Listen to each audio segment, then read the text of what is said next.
Bonjour à tous et bienvenue sur cette vidéo de présentation de notre nouvel immeuble de rendement.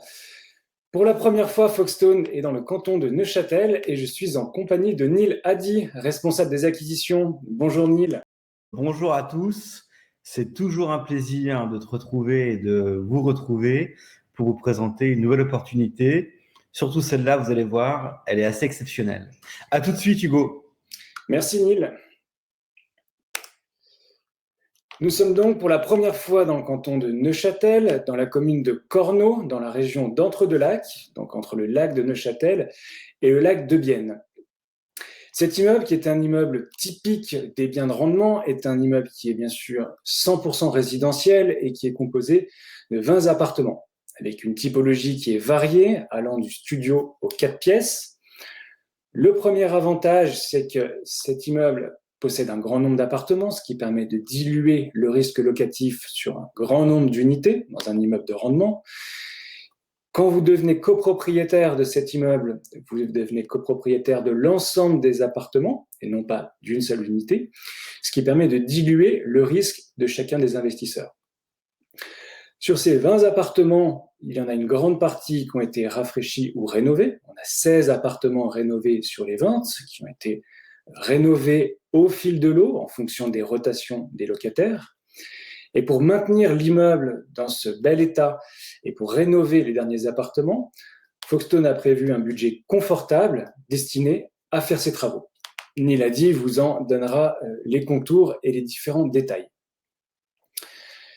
Cet immeuble de rendement possède donc plusieurs avantages. Le premier, au-delà de son bon état et du grand nombre d'appartements, c'est bien sûr son rendement. On a un rendement, un des plus élevés des immeubles que Foxstone n'a jamais proposé. On est à 6,84 sur fonds propres, c'est-à-dire un rendement une fois que toutes les charges ont été déduites, mais avant la provision pour le fonds de rénovation.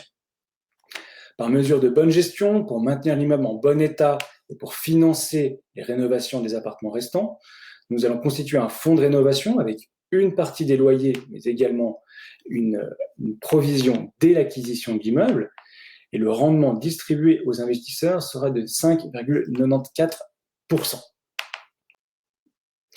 Une des raisons pour lesquelles ce rendement est particulièrement élevé sur cet immeuble, c'est que l'équipe d'acquisition a fait un excellent travail. Cet immeuble, qui a été acheté 4 600 000 francs, a été évalué par un expert indépendant, CBRE en l'occurrence, à 5 290 000 francs.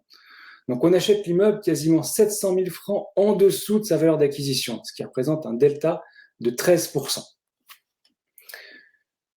Pour passer un peu plus de temps sur la commune de Cornau, pour ceux qui ne sont pas familiers, donc on appelle les habitants de Cornau les Corbanèches. C'est une région qui est située entre le lac de Neuchâtel et le lac de Bienne.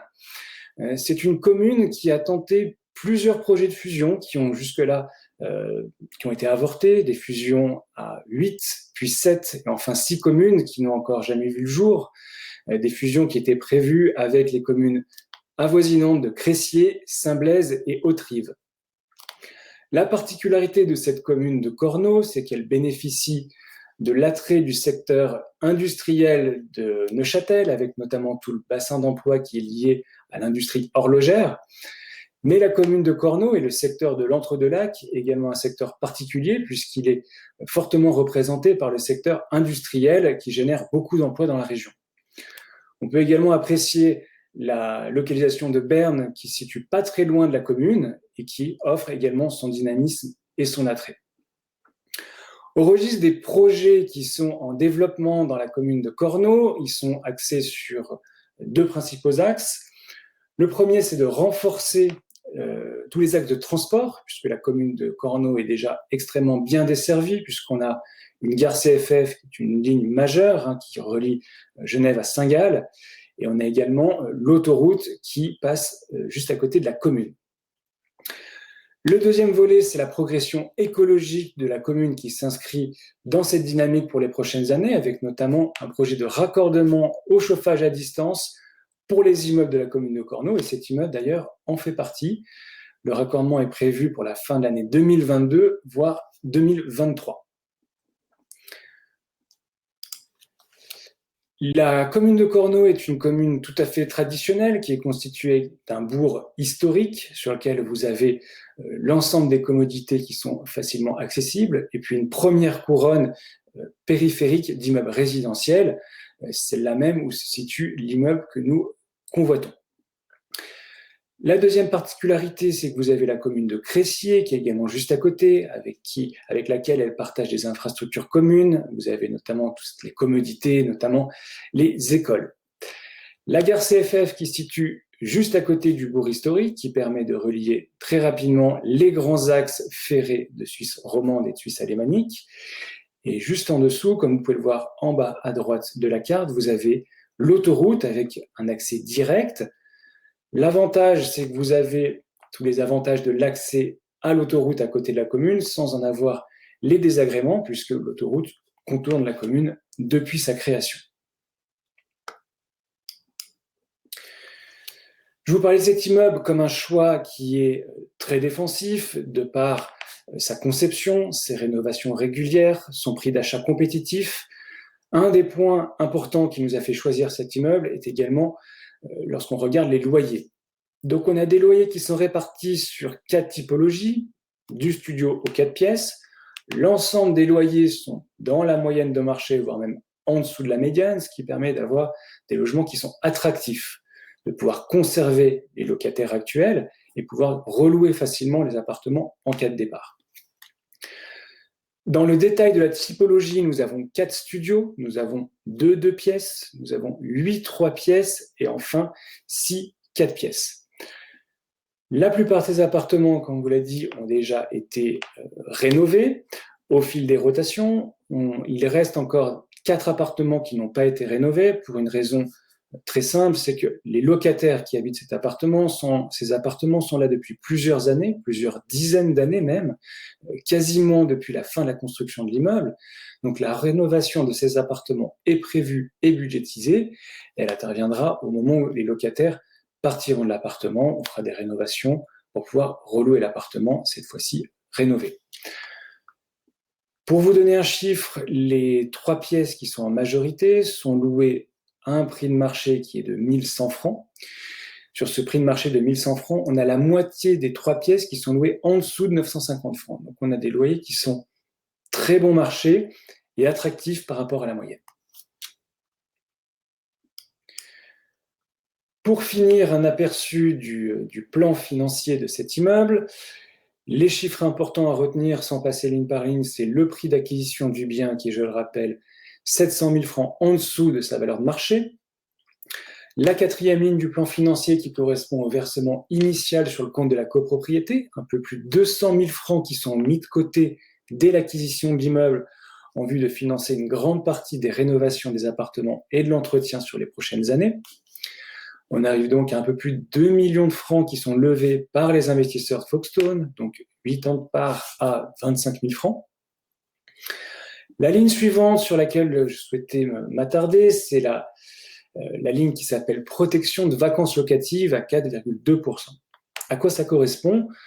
Lorsqu'on fait un plan financier d'un immeuble de rendement chez Folkestone, le plan est, comme à son habitude, toujours assez défensif, c'est-à-dire qu'on ne va pas prendre en compte 100% des revenus locatifs. Pour 2 raisons principales. La première, c'est parce qu'il y a toujours une rotation structurelle des locataires sur une année de location, donc ça, il faut bien le prendre en compte. Mais également, par rapport à ce plan de rénovation des différents appartements, on prend en compte que lorsque les locataires vont quitter l'appartement, il y a des travaux qui vont être faits, et ces travaux, c'est autant de temps pendant lequel l'appartement ne pourra pas être mis en location. Donc on base notre plan financier sur uniquement un peu moins de 96% des revenus locatifs. Pour vous donner un ordre d'idée, ça fait donc 4% des revenus locatifs que l'on exclut chaque année du plan financier. 4% quand on compare à la vacance locative historique de la commune. La commune est de 1,2 en 2020, la vacance de la région est de 1,9. Donc on prend des provisions qui sont 2 fois supérieures à la vacance historique de la commune. Donc là encore, un choix qui est très conservateur.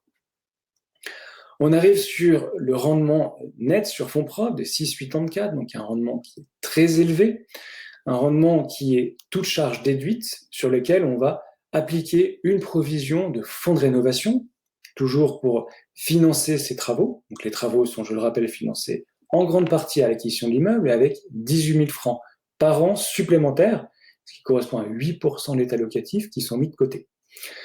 On arrive donc à un rendement qui est net de 5,94%, donc un rendement net charges déduites et fonds de rénovation déjà pris en compte. 5,94%, pour vous donner une illustration, sur un investissement de 25 000 francs, ça représente 1 485 francs à l'année répartis sur 4 versements. Ce sont des revenus qui vont être nets, versés directement sur le compte bancaire des copropriétaires. Chaque copropriétaire devra s'acquitter individuellement de la partie imposition et fiscalité, sur 3 volets. L'impôt foncier qui varie en fonction des communes, mais on est en général entre 0,1 et 0,5 de la valeur du bien. L'impôt sur les revenus et l'impôt sur la fortune qui dépendent directement de votre situation financière individuelle. En conclusion, avant de vous montrer, comme à chaque fois, notre vidéo par drone, en conclusion, ce choix de conviction de Folkestone est fait parce que c'est un immeuble qui est le parfait exemple d'un bon immeuble de rendement aujourd'hui. Vous avez un grand nombre d'unités locatives pour une bonne dilution des risques, un immeuble qui a été régulièrement entretenu, autant sur sa partie technique que sur sa partie résidentielle, avec des appartements qui ont été en grande majorité rénovés, 16 sur 20. Les 4 derniers, la rénovation a été budgétisée. On a là encore un prix d'achat qui est très compétitif, et c'est assez rare parce que c'est une typologie de bien qui est aujourd'hui très recherchée. Vous allez le voir sur la vidéo, on a un immeuble voisin qui est tout à fait similaire, qui a été acheté par un fonds de pension et intégralement rénové, ce qui montre l'attrait d'une part pour la région et d'autre part pour cette typologie de biens. Et nous avons surtout des loyers qui sont très attractifs, qui sont en dessous de la moyenne de marché, ce qui a un double avantage, ce qui permet de conserver les locataires existants et d'attirer des locataires tout en ayant un certain potentiel d'amélioration sur les années à venir. Comme à chaque fois, on va vous montrer cette vidéo qui vous permet de localiser un peu plus l'immeuble dans son environnement, de le voir sous toutes les coutures. Et je laisserai la main à Neil Hadi pour vous parler du côté technique de l'immeuble. Merci beaucoup et à tout à l'heure.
Pour cette magnifique présentation et merci pour cette vidéo avec ces musiques toujours aussi entraînantes.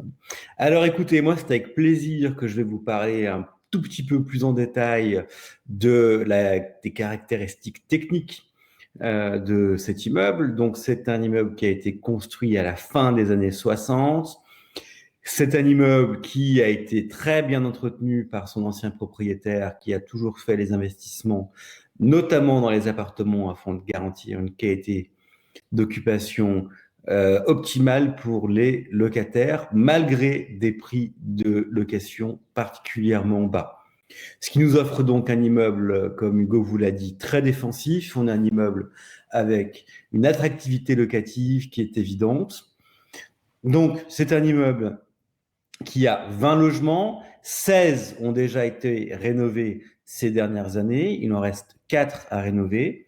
Le montant de ces rénovations a bien évidemment d'ores et déjà été budgétisé par l'équipe d'analystes de Folkestone. Nous verrons ça un tout petit peu plus tard. Donc, l'ensemble des appartements dispose d'un balcon, même les petites surfaces, même les 2 studios ont un balcon. L'ensemble des autres appartements sont des appartements qui sont traversants. On va le voir par la suite. Les pièces à vivre donnent toutes sur ces balcons avec des immenses baies vitrées qui donnent sur la campagne environnante, avec notamment la vue sur les vignes. Cet immeuble a été, comme on vous l'a déjà dit, donc entretenu. Donc dans les grandes lignes, l'ensemble des fenêtres ont été changées. On est en double vitrage PVC. On est sur une construction en béton banché, donc une construction massive très solide. La toiture, comme toujours, a fait l'objet d'une expertise et d'une visite approfondie. Donc, c'est une toiture dite plate. C'est une toiture qui a l'étanchéité qui est réalisée à l'aide d'un liner. Donc, c'est un petit peu comme ce qu'on met dans les piscines ou encore ce qu'on peut trouver sur les bâches des camions. C'est une toile en PVC armé très épaisse et très solide sur laquelle on vient mettre des graviers afin d'éviter que les UV viennent altérer cette couche. Alors, cette solution d'étanchéité, elle est très bonne, elle est très solide, elle est durable dans le temps, à 2 conditions. La première, c'est que le toit soit entretenu, qu'on ne laisse pas l'herbe ou des petits arbres venir pousser dans les graviers. Comme on peut le voir sur cette photo, les graviers sont exempts de taches vertes ou de mousse, ce qui nous donne une bonne indication sur l'état de la toiture. Les autres points attentifs qu'il faut avoir sur ce genre de toiture, c'est principalement les petites zones de soudure et qui sont des zones critiques, qui sont notamment les pieds des cheminées. Donc là, vous pouvez voir 4 cheminées sur la partie droite qui sont blanches. Ça, ce sont des colonnes de ventilation. Donc là, on a bien regardé et c'est en parfait état. Et ensuite, la colonne qui est à gauche, la cheminée qui est un peu plus grosse et qui est grise, ça, c'est la chaudière, c'est des gaz brûlés de la chaudière. Et c'est pareil, c'est en parfait état. Le dôme que vous pouvez voir derrière blanc, c'est le dôme qui permet l'accès depuis la cage d'escalier à la toiture. Ce dôme-là a été changé assez récemment. On a pu se rendre compte lors de la visite que c'est un équipement qui a été changé il y a en tout cas moins de 10 ans. Donc, un immeuble qui, dans l'ensemble, est assez protecteur et qui est assez, qui est en bon état. Des appartements au nombre de 16, avec tous un balcon et 16 appartements sur 20 qui ont été rénovés. On va voir maintenant la face arrière. Donc, on le voit là aussi, l'immeuble est en parfait état. Vous pouvez voir en dessous cet immeuble qui est blanc et gris. C'est un immeuble qui appartient à une caisse de pension, caisse d'investissement, qui a été récemment rénové. Ils ont injecté dedans des sommes assez importantes, ce qui nous rassure sur l'attractivité de la région. C'est-à-dire qu'on ne s'est pas trompé du côté analyste chez nous, c'est-à-dire que c'est un secteur qui est intéressant, avec une vacance locative qui est assez faible. Je vous le rappelle d'ailleurs, les analystes de Folkestone ont doublé la protection locative par rapport à la vacance de la commune. Comme vous pouvez le voir, il y a 2 allées, il y a 2 cages d'escalier en bas. Alors, ce sont une allée de 12 logements et une allée de 8 logements, ce qui permet d'avoir finalement des paliers qui sont pas très grands, des couloirs qui sont pas très grands et de ne pas perdre trop de surface intérieure dans le bâtiment par de longs couloirs. L'immeuble ne dispose pas d'ascenseur, mais comme finalement on rentre sur presque un demi-étage, c'est pas très embêtant et ça permet d'avoir un immeuble avec des charges locatives particulièrement faibles, d'où l'absence d'ascenseur dans cet immeuble. La cage d'escalier, donc la cage d'escalier est en très bon état, elle a été régulièrement repeinte, pas de dégradation particulière sur les murs. L'ensemble des radiateurs des parties communes ont été déposés pour être sablés, pour être ensuite repeints. Donc ça fait une cage d'escalier qui est assez belle finalement, qui est en bon état. Les mains courantes, les radiateurs, tous les éléments métalliques ont été peints dans ce bleu qui est assez joli. On a des escaliers qui sont en parfait état, pas de nez de marche abîmé.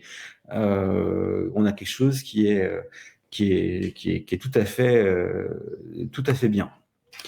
Le bloc boîte aux lettres, comme les huisseries, vous pouvez le voir, ont été également remplacés récemment. On est sur un double vitrage, même dans les parties communes. On est donc sur des parties communes qui sont chauffées. On vient de voir le radiateur. Donc, à partir du moment où on chauffe, il faut effectivement qu'on s'occupe de la disparité de chaleur. Donc, c'est pour ça que l'ensemble des huisseries sont en double vitrage. 16 appartements sur 20 rénovés. Le précédent propriétaire a essayé de standardiser un maximum les rénovations. Donc, le modèle de cuisine que je vous présente maintenant est à peu près le même dans l'ensemble des appartements qui ont été rénovés. La seule différence qu'on va pouvoir trouver, ce sont des différences au niveau du carrelage qui est utilisé. Il y a des carreaux de différents motifs. Alors, il y a effectivement ce gris qu'on voit au sol que moi j'aime beaucoup. On va le voir sur une photo après d'un autre appartement rénové où le carrelage est un petit peu différent, il est beige. Néanmoins, on a donc un évier inox qui a été remplacé, un plan de travail est remplacé, une plaque avec un ensemble de fours Siemens tout à fait classique dans ce qu'on trouve en location. Si vous êtes locataire, je suis certain que vous avez à peu près le même équipement, une hotte bien entendu, un frigo à droite et un lave-vaisselle entre le four et l'évier. Une fenêtre, là on les voit d'un peu plus près, donc ce sont des fenêtres qui ont été changées. On est sur des fenêtres en PVC, double vitrage et ce qu'on dit oscillobattante. Donc oscillobattante, c'est-à-dire qu'on peut ventiler en faisant basculer la fenêtre vers l'intérieur sans avoir à l'ouvrir. Autre chose dont j'ai oublié de vous parler lors de la photo précédente sur les façades, c'est que lors du changement des fenêtres, l'ensemble des stores ont été changés et on a des stores en aluminium qui peuvent être soit mis en protection du soleil ou alors complètement fermés pour pouvoir isoler l'appartement de la lumière et de la chaleur. Lors de la rénovation des appartements, l'OIBT a été mise à jour, l'ensemble des points lumineux a été traité, notamment par l'ajout d'un câble pour la terre sur les points lumineux. Voilà un des salons des appartements rénovés. Je le répète, on va le voir par la suite. L'ensemble des appartements ont été rénovés sur le même standard. Donc, une cuisine refaite, une salle de bain mise au goût du jour. Pour ce qui est des pièces, salon et chambre, la pose d'un parquet très clair et très lumineux, la remise en état des murs avec une belle peinture blanche, donc sur un plâtre directement. Et je vous le disais tout à l'heure, on a ces immenses baies vitrées qui donnent donc plein sud-ouest. Ça permet d'avoir des appartements qui sont très lumineux. Je vous le rappelle, la totalité des appartements dispose d'un balcon et donc la totalité des appartements ont au moins une pièce comme celle-ci avec tout un mur qui est en verre, en double vitrage, en huisserie PVC. Donc ça fait des appartements qui sont vraiment agréables et je le rappelle pour un prix locatif très très attractif. Hein. Donc on a un immeuble qui a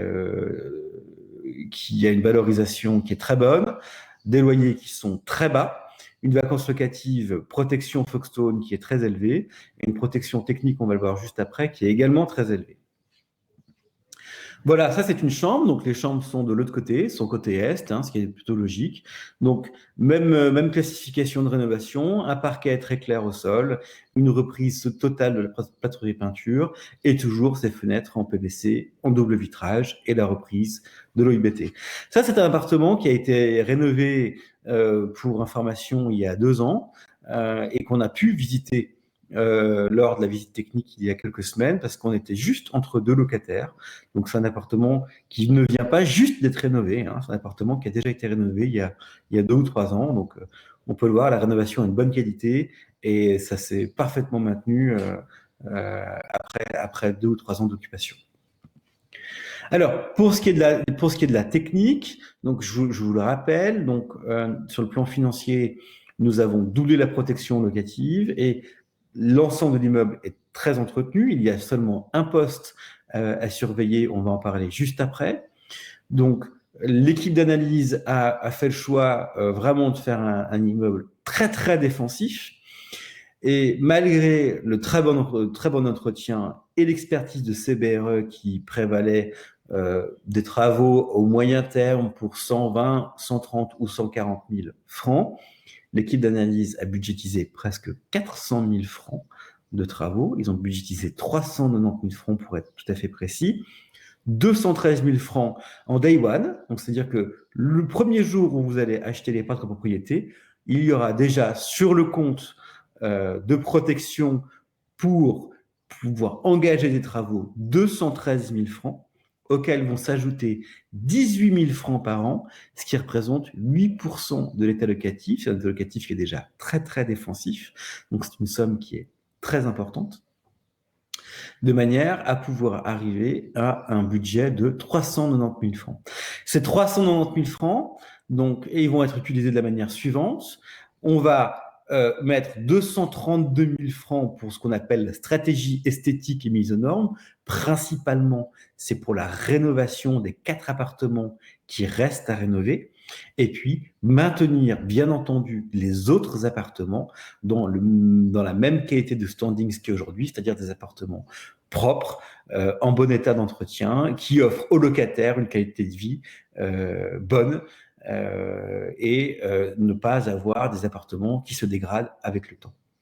Ensuite, 80 000 francs pour l'amélioration des performances. Alors, je vais vous en parler dans 5 minutes. Il s'agit en fait de la modification de la production de chaleur de cet immeuble. Et ensuite, afin de rester vraiment dans l'esprit protecteur des investisseurs sur cet immeuble, malgré un rendement, je vous le rappelle, très élevé, plus de 6,8% de rendement, 20% vont être mis sur, qui vont rester sur le compte, qui sont en fait une sécurité supplémentaire voulue par l'équipe d'analystes. Donc vraiment là, c'est un immeuble qui est excessivement protecteur et défensif vis-à-vis de l'investisseur. Un rendement très très élevé et une protection très très élevée de l'investisseur. On arrive donc sur un autre appartement qui a été rénové. Donc ça, c'est une salle de bain. Comme je vous disais, les salles de bain ont eu une rénovation, on va dire, plus ou moins globale. On a faillancé les murs complètement jusqu'en haut, changé le bloc WC, mis une nouvelle vasque un peu plus actuelle que les vasques anciennes, la pose d'une petite pharmacie au-dessus, bien entendu, encore une fois, la mise aux normes de l'EUBT avec la pose d'une prise triple, un petit meuble sous évier et le changement de la robinetterie de la baignoire. Certaines baignoires d'ailleurs ont été changées si elles étaient abîmées, d'autres non, c'était un petit peu sur mesure. Mais du coup, ça offre une salle de bain en très bon état, actuelle, avec un mitigeur thermostatique au niveau de la douche. Donc c'est très très très bien pour, je vous le rappelle, des appartements qui sont volontairement loués à un prix très très attractif. Voilà, donc comme je vous le disais tout à l'heure, ça c'est un appartement rénové dans le même standard que le premier appartement que je vous ai montré. Donc toujours des parquets dans les chambres et dans la pièce à vivre, une salle de bain mise au goût du jour, une cuisine qu'on ne voit pas qui est juste à droite, mais qui est absolument la même que celle que je vous ai montrée tout à l'heure. Simplement, le choix du carrelage est différent. Donc, il y a des carrelages comme ça, des carrelages gris. Bon, il y a un peu de tout. Le principal, c'est que ce soit beau et propre et en parfait état d'entretien. Encore une fois, toujours Folkestone cherche à avoir des logements, des immeubles avec des logements qui offrent des standards plutôt élevés pour nos locataires. Un de ces balcons, comme je vous le disais, les balcons sont assez grands, ils disposent tous de storban. Je vous le rappelle, on est plein sud-ouest, donc ça permet d'avoir une vue dégagée, donc sur la campagne, sur les vignes. Des balcons qui sont suffisamment profonds, de manière à permettre de mettre une table, une chaise, un petit salon d'extérieur, voilà, de pouvoir être ouvert. C'est important, vous le savez tous maintenant, avec ce qu'on a vécu avec le confinement, d'avoir une zone à l'extérieur. Donc, la totalité des appartements dispose d'un extérieur dans cet immeuble. Donc, on va passer maintenant rapidement aux parties communes. Donc, bien entendu, l'immeuble dispose d'une buanderie Ce qui va nous intéresser ici, bon, les machines sont tout à fait standards, c'est que les fenêtres ont été changées, même dans les parties techniques, on peut le voir. Cette fenêtre au fond, et également une fenêtre qui a été changée en même temps que les autres, qui c'est une fenêtre en PVC, double vitrage. Je vous ai parlé tout à l'heure que nous avons, dans les travaux prévus, 80 000 francs afin d'augmenter la performance technique et énergétique de l'immeuble. Vous le savez, Foxtone est toujours assez attentif au côté écologique des immeubles et notamment à l'énergie. Très rapidement, ceux qui suivent les webinaires le savent maintenant, il y a deux choses qui sont importantes.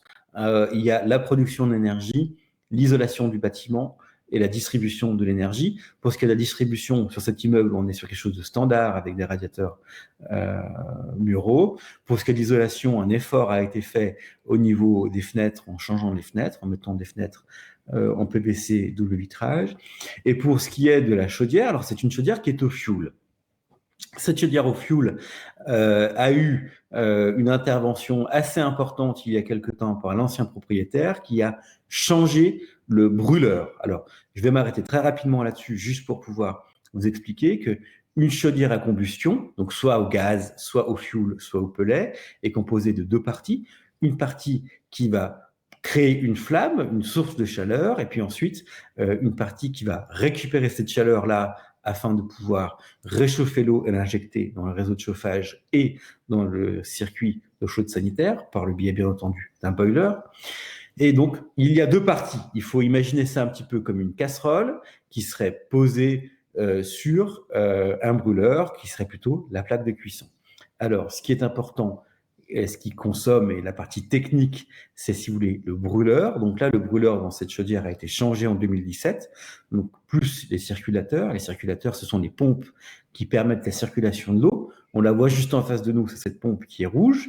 Donc, cette chaudière a été rénovée, mais je dirais qu'à moitié, puisque finalement, on a changé le brûleur, mais on n'a pas changé ce qu'on appelle le corps de chauffe, l'équivalent de la casserole. Alors, on l'a pas changé parce que finalement, c'est un élément qui est assez inerte, qui ne tombe pas en panne, hein, puisqu'il ne s'agit juste que d'un élément qui permet de récupérer la chaleur, et on a changé le corps de chauffe. Alors, pourquoi ce choix a été fait par l'ancien propriétaire? Simplement parce que, comme Hugo vous l'a dit, la commune est dans un processus de raccordement au chauffage à distance, qui est un mode de production de chauffage qui est le plus écologique, puisqu'on mutualise la production de chaleur. Il existe une raffinerie dans la commune voisine de Cressier qui dégage énormément de chaleur, comme vous le savez. Donc, le projet qui est en cours d'établissement, c'est récupérer cette chaleur-là afin de pouvoir distribuer cette chaleur aux immeubles avoisinants. Cet immeuble est raccordable et éligible à des subventions cantonales pour pouvoir modifier cette chaudière. Donc, cette chaudière est amenée à disparaître ces prochaines années pour pouvoir être remplacée par un système de raccordement de chauffage à distance, ce qui explique le budget très confortable, encore une fois, que les analystes ont prévu pour ce raccordement-là, puisqu'ils ont prévu 80 000 francs. 80 000 francs, c'est 2 fois le prix que coûterait le changement de cette chaudière-là par une chaudière plus actuelle à condensation. Le coût exact du chauffage à distance, on ne le connaît pas, mais en règle générale, c'est à peu près, voire un peu plus cher que le prix d'une chaudière, mais le canton de Neuchâtel met en place des subventions. Donc, le budget de 80 000 francs qui a été prévu est largement suffisant, et cet immeuble-là, qui aujourd'hui est chauffé au fioul, sera raccordé au chauffage à distance d'ici quelques temps, ce qui nous permettra d'avoir un immeuble bien plus écologique qu'il ne l'est aujourd'hui et de se rapprocher des standards que nous recherchons aujourd'hui dans les immeubles que nous souhaitons avoir en portefeuille pour les investisseurs chez Foxtone. Je terminerai maintenant rapidement sur les parties communes qu'on a du sous-sol. On l'a vu, une buanderie, mais comme l'immeuble est assez grand, il existe beaucoup de surfaces communes, beaucoup de caves qui sont très grandes. Vous voyez cette cave-là, même au fond, elle dispose même d'une fenêtre. Il y a des surfaces largement suffisantes pour mettre vélo, poussette, skateboard, même moto. Pour les occupants, c'est toujours bien, on est toujours à la recherche de stockage. Donc voilà, une autre pièce où il y a 2 locataires qui mettent leur moto, ça pose aucun souci. Écoutez, voilà, j'en ai terminé. Je vais repasser maintenant la parole à Hugo. Juste en conclusion, donc un immeuble excessivement défensif en termes de location, prix de location, un immeuble très défensif en termes de technicité et un rendement particulièrement élevé et une évaluation faite par CBRE qui est 690 000 francs au-dessus du prix que nous avons réussi à négocier pour vous. J'en ai terminé. Je te repasse la parole, Hugo. Merci à vous tous pour votre attention. À très bientôt. Merci Neil, c'est très bien résumé et très détaillé comme à chaque fois. Merci beaucoup. Si vous voulez en savoir plus sur cet immeuble, vous avez l'ensemble des documents qui se trouvent en bas de la page de l'offre sur laquelle vous êtes très probablement. Donc, tous les documents qui sont liés à l'immeuble, les plans, les détails techniques. Si vous voulez en savoir plus sur le fonctionnement de la copropriété et obtenir les documents complémentaires, à savoir tout ce qui est relatif à l'administration de la copropriété, les documents nécessaires pour acquérir des parts, vous avez juste à les demander via le bouton orange qui se situe à droite de votre écran et ceux-ci vous seront envoyés par email. Merci beaucoup de nous avoir suivis et on reste bien sûr à votre disposition pour tout complément d'information. Merci à vous. Au revoir.